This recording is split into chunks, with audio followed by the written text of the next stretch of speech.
Ken Jennings has related to a Jeopardy contestant having speech troubles in a winning moment on Tuesday's episode. After two-day champ Melissa Klapper confessed she can't pronounce complex words despite knowing them, Ken opened up and said it's not just you. The returning champion faced Charlotte Diffendale, a letter carrier from Albany, New York, and Brandon Anderson, a communications director from Columbus, Ohio. Melissa is a professor, four-time book author, and former ballerina from Merion Station, Pennsylvania, who won the game with a two-day total of $42,400.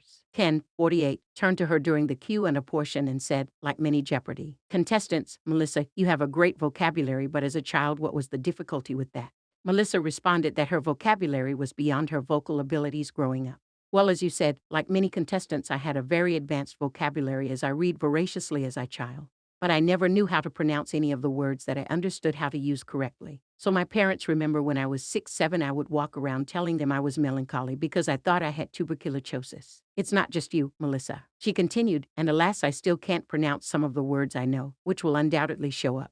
Ken laughed before responding and emotionally connecting with the player's struggles with pronouncing hard words. He said, there's nothing worse than a melancholy 6-year-old, emphasizing the CH. But yes, having a podcast or hosting Jeopardy is a great way to find out you cannot pronounce all the words you know how to read. Ken added with a hand wave and a sweet smile, it's not just you, Melissa. The honest share comes one episode after fans and outlets ruthlessly knocked the contestant, and Ken for allowing what sounded like Ewan Gregor to a clue looking for Ewan McGregor. Tough final Jeopardy. Melissa almost swept a movie and TV cities category and had no trouble gameplay-wise.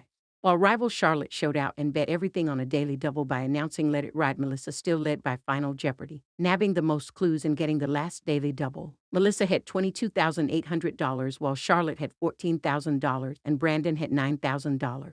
Final Jeopardy under medieval places read, one of the participants in an 1170 event at this place said, let us away, knights, he will rise no more. Everyone was incorrect, and some Redditors knocked the clue as arcane it was looking for what is Canterbury Cathedral. Brandon lost his entire earnings thinking it was the Holy Sepulchre of the Crusades. Charlotte just shrugged and said no, she didn't have it, losing $8,801 on a finished response. Melissa dropped just $5,201 writing Paris and won $17,599 looking thrilled over the well-earned win. The clue seemed so confusing that Ken explained, no, this is the murder of Thomas Becket in 1170, the famous murder in the cathedral. We even have eyewitness testimony with dialogue even though it was 850 years ago, which is nuts. I like her. Other Reddit users parsing through the game cheered on the ongoing winner. One writing, Melissa has had 2 very impressive games so far. I'm hoping she can get into the Tournament of Champions. She's a machine. I like her gameplay, wrote another. A third wrote, funny, I own a very similar Napoleon coat to the one Charlotte wore.